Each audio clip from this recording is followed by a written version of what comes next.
여러분 안녕하십니까? 오늘도 참으로 좋은 날입니다. 생수가 넘쳐나시기 바랍니다. 저는 오늘 성령의 역사와 성도의 열매란 제목으로 여러분과 함께 은혜를 나누고자 합니다. 본문 말씀은 사도행전 2장 1절로 4절입니다.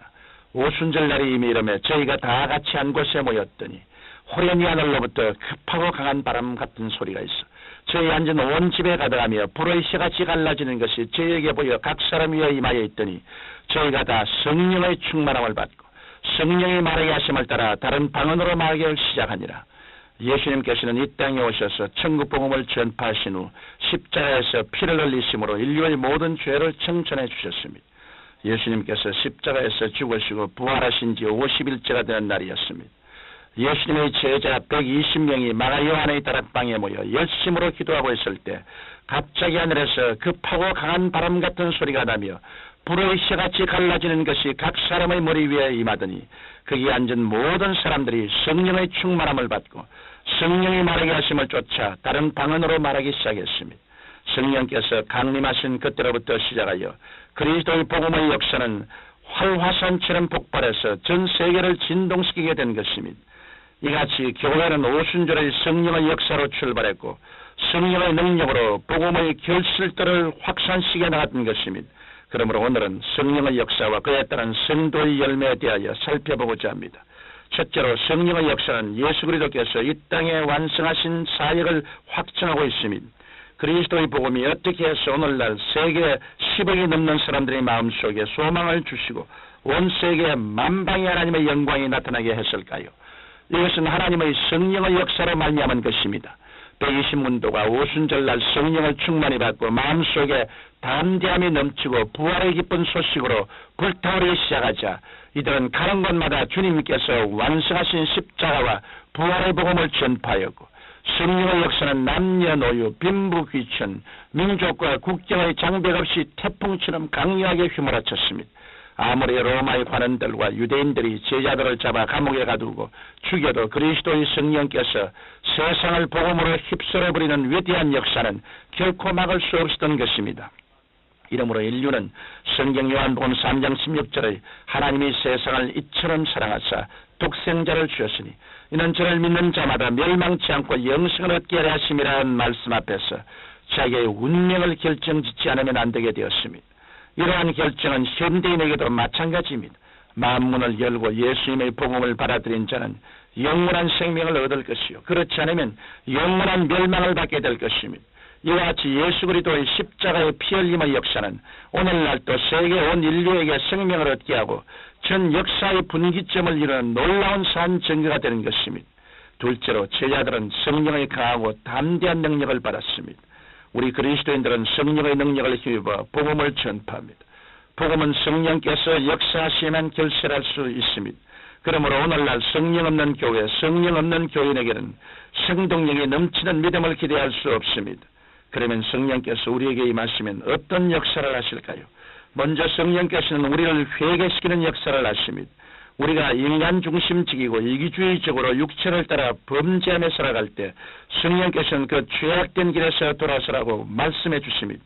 그래야 우리가 하나님 앞에서 회개하도록 하시는 것입니다. 또한 성령께서는 우리의 마음속에 예수님을 영접하고 믿음을 얻도록 도와주십니다.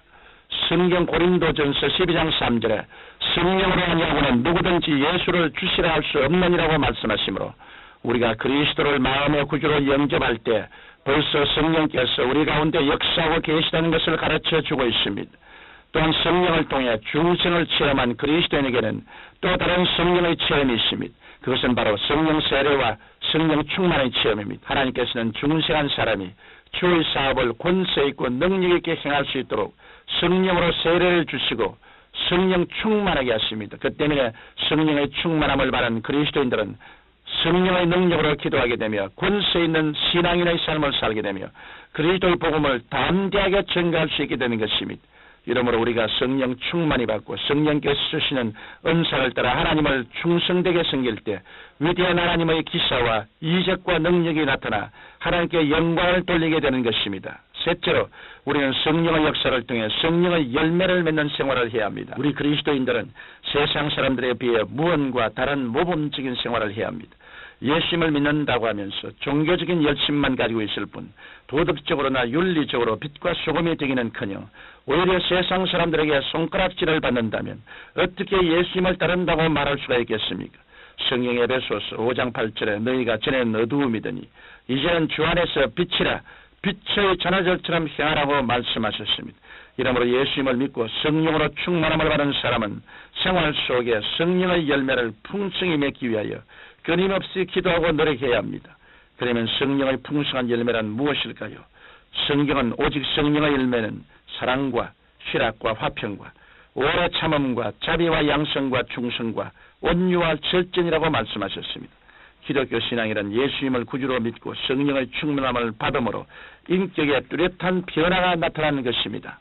과거에는 음란하고 방탕하며 무절제한 생활을 하던 사람들이 온유하고 겸비하고 착실한 사람으로 변하는 것이 진실로 성령받은 성도의 모습인 것입니다.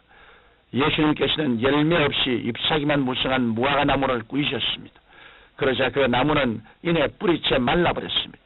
마찬가지로 성령으로 거듭나 성령 충만한 사람은 믿음이 성장할수록 성령의 열매를 풍성히 맺어가야 하지 입만 무성해서는 안 됩니다. 삶이 변화되지 아니하고 겉으로만 열심을 보이는 형식적인 사람들은 종후에는 하나님의 영광을 가리우게 되므로 하나님께서는 이러한 자들을 생명나무의 줄기에서 베어 던져버리실 것입니다. 예수님께서는 그리스도인을 향해 너희는 세상의 빛이요 소금이라고 말씀하셨습니다. 이러므로 성도들은 가정이나 직장이나 사업장에서도 빛이 되어야 하며 일어서고 하는 것마다 소금의 역할을 감당함으로 성령의 풍성한 열매를 맺어야 하는 것입니다. 하나님은 축복의 근원이시요 우리에게 풍성한 복을 주시는 하나님이신 것입니다. 그러나 우리가 하나님 앞에 나와서 축복 일변도로 기도하고 축복만 강구하고 우리의 생활 속에 하나님의 법을 따라 살며 윤리와 도덕성을 갖지 못하면 우리의 신앙은 샤머니즘적이 되고 마는 것입니다. 샤머니즘이나 미신이 기독교와 다른 것은 그들 생활 속에 도덕성이 없기 때문인 것입니다. 그들은 복받기만 원하지 하나님의 형상으로 변화되어 하나님과 같은 의의 삶을 살려고 하는 노력이 없기 때문에 샤머니즘이 되는 것입니다. 그러므로 오늘 우리 기도와 우리의 신앙이 샤머니즘이 되지 않고 기복신앙이 되지 않기 위해서는 우리가 주님께 복을 구함과 동시에 우리의 삶 속에 참으로 그리스도를 닮는 의의 생활을 해야만 할 것입니다. 사랑하는 성도 여러분, 예수님께서는 유월절의 어린 양이 되셔서 우리를 위해 피를 흘려주셨습니다. 여러분, 이 은혜가 결코 헛되지 않도록 성령의 능력으로 강하고 담대하여 날마다 풍성한 열매를 맺는 참된 그리스도인이 되시기를 예수님 이름으로 축원합니다. 거룩하신 하나님 아버지, 모두 은혜와 진리가 충만한 성도가 되어 성공적인 한 해를 살게 하여 주옵소서. 예수님 이름으로 기도드립니다. 아멘.